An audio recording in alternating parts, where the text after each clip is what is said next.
नमस्कार, आप देख रहे हैं स्वराज पोस्ट। मैं हूं ऋचा भिलारी। बिहार की सियासत में इस वक्त सबसे बड़ा मुद्दा है वोट अधिकार यात्रा।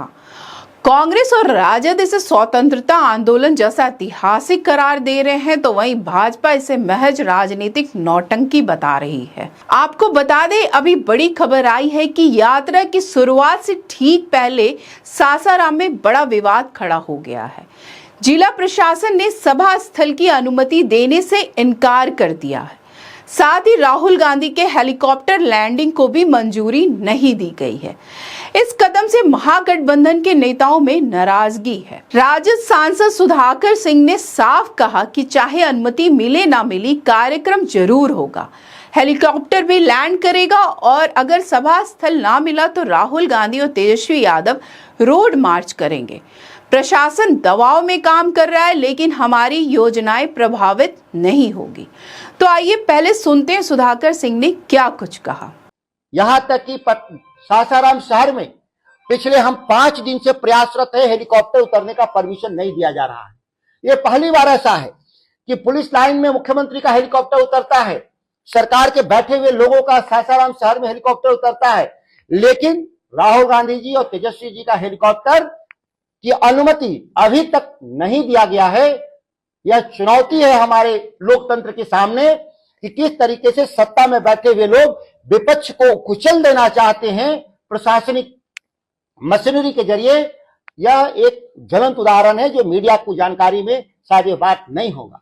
आखिर एक हमारे जो नेता जो आ रहे हैं विपक्ष के, राहुल जी तेजस्वी जी, वो आ रहे हैं कैसे अभियान में, महाअभियान में, जो चुनावी राजनीति को बाद में प्रभावित करेगा, पहले हमारे अधिकारों को सुनिश्चित करेगा।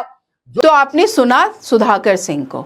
उन्होंने साफ साफ चेतावनी देते हुए कहा कि अगर आज शाम तक अनुमति नहीं मिली तब भी 17 अगस्त को हेलीकॉप्टर लैंड करेगा, रोड मार्च होगा और जनता से जुड़ाव हर हाल में होगा।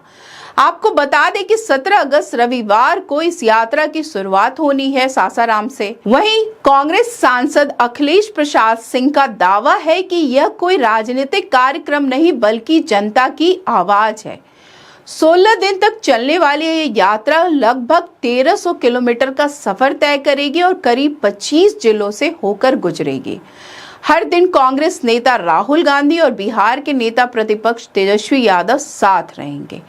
वामपंथी दलों के नेता भी इस यात्रा में कंधे से कंधे मिलाकर शामिल होंगे। अखिलेश सिंह ने साफ कहा, SIR यानी स्पेशल इंटेंसिव रिवीजन की आड़ में वोट कटौती की साजिश हो रही है। चुनाव आयोग ने बिना प्रक्रिया शुरू किए ही 20% वोट काटने का मन बना लिया है। इसका असर सबसे ज्यादा पिछड़े और वंचित वर्गों पर पड़ेगा। उन्होंने NDA सरकार पर हमला बोलते हुए कहा, 65 लाख लोगों को वोट के अधिकार से वंचित किया जा रहा है, लेकिन मुख्यमंत्री नीतीश कुमार और प्रधानमंत्री नरेंद्र मोदी चुप्पी साधे बैठे हैं।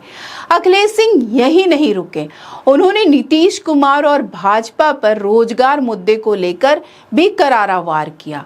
बिहार की जनता ने नीतीश कुमार को 20 साल सत्ता में रखा, जिसमें से 18 साल भाजपा JDU की सरकार रही, लेकिन नौकरी खत्म हो गई, युवाओं को धोखा मिला।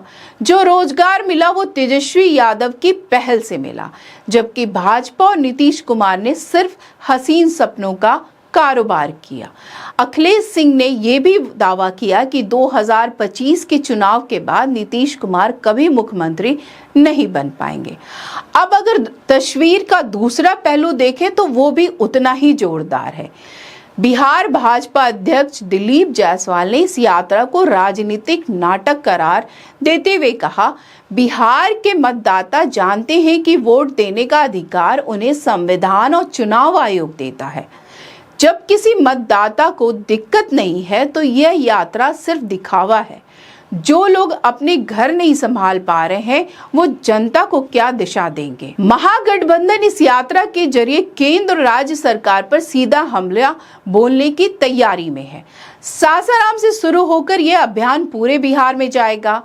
कांग्रेस का दावा है कि वोटर वेरिफिकेशन और चुनाव में वोट चोरी के आरोप पर यह यात्रा 25 जिलों और 50 विधानसभा सीटों को कवर करेगी। ये शाहाबाद से लेकर मगध, अंग, कोसी, सीमांचल, मिथिला, तिरहुत और सारण तक जाएगी। यानी विधानसभा चुनाव से पहले पूरी बिहार में महागठबंधन के पक्ष में माहौल बनाने की कोशिश की जाएगी। तो साफ है कि एक और महागठबंधन इस यात्रा को लोकतंत्र बचाने का आंदोलन बता रहा है, तो दूसरी ओर भाजपा इसे जनता को गुमराह करने की कोशिश कह रही है। अब सवाल यही है कि क्या इस यात्रा वास्तव में वोट बचाने का आंदोलन साबित होगी या फिर विपक्षी दलों की राजनीतिक जमीन तलाशने की राजनीति। फिलहाल इतना तय है कि 17 अगस्त से शुरुआत होने वाली इस यात्रा के साथ ही बिहार का राजनीतिक तापमान और भी ज्यादा गर्म होने वाला है और वोट अधिकार की सियासत जंग पर सभी की निगाहें टिकी है। तो आज की इस वीडियो में बस इतना ही। आगे की खबरों के लिए देखते रहें स्वराज पोस्ट। यूट्यूब पे देख रहे हैं तो चैनल सब्सक्राइब करें, फेसबुक पे देख रहे हैं तो पेज फॉलो करें। धन्यवाद।